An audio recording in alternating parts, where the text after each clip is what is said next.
just we know what happened. We were on the field. We can't go back and change it. So we try to not necessarily speak on it, but use it as a learning curve. Using what happened in certain situations, so we can't let it happen again. Having that mentality of attacking instead of defending. Try not let anybody score more than okay. Let's go attack. Let's go create turnover. Let's go create pressure. More of those type of things. So just being a more attack-minded defense than softens the shell. Isaiah, if you ask Coach Bates to kind of explain how different this unit is this year, he'll say, last year we struggled to get to 300-pounders. This year we got 5, no problem. Mm-hmm. For yourself, having just the reinforcements around you, what does that do for you in your game? I would say it's interesting because a lot of these guys, they never really been 300 pounds before. So when we first found out, it was a lot of getting used to it. A lot of them didn't know how to, maintain a body. I've been 300 pounds since I was, 18, 19 years old. So I'm used to playing like this. So a lot of them guys, they were struggling, not necessarily struggling, but they were just hard to adapt on how to move, how to still be, that quick, twitchy player, at this big weight. So credit to Coach Smitty, Coach Ray, Coach Scotty, Coach Sway, Coach Dobson, our whole strength staff on developing us throughout the season. Just making us a big player, but also a big player that can be agile and that can move. No one wants a big guy that can't move. So just helping us along that way, helping us be a better player that can help the defense. What's the key to that? Stretching, a lot of stretching, being mobile, being agile. Trying to, get your hips right, get your groin right, that whole little lower leg area, just focusing on that throughout the week, having a strong quads, hamstring base, all that.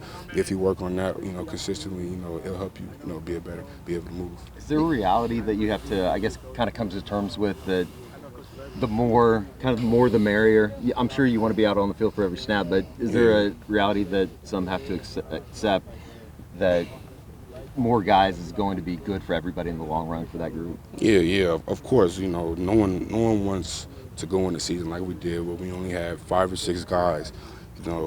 People went down. I went down Iowa State and Texas Tech, so we only have 4 DTs. You can't play a game with 4 DTs, excuse me. So depth is always good, no matter what anybody says.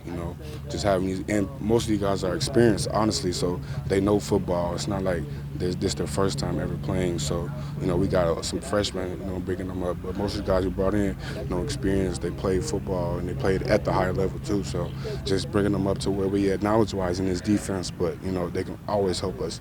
Depth is always good for the program. Is it a nice blend of guys that have played with DeJohn and then some of the younger guys with Ashton and Marcus coming along? Yeah, it's definitely good. We got DeJohn, we got Phil, we got Sears, we got Lacey. We'll have Lacey back, throughout the year when he gets healthy. But just having those guys out there that play Power 5 ball, play Division I ball, they know what it takes, so they can definitely hat on. And then you got the freshmen, they just want to learn. They just want to be like us. They want to learn everything that we did, be good like we are, and even be. I want them to even be better than us. I don't want them to ever go 6 and 7. I want them to go 12-0, 15-0 every year. But just having that mindset of they want to learn like us. They want to be everything that we can be. So I'm just trying to get them all the knowledge I can. Can you feel that difference, like the push, like when you guys are on that line and you've got bigger guys next to you this year? Mm-hmm.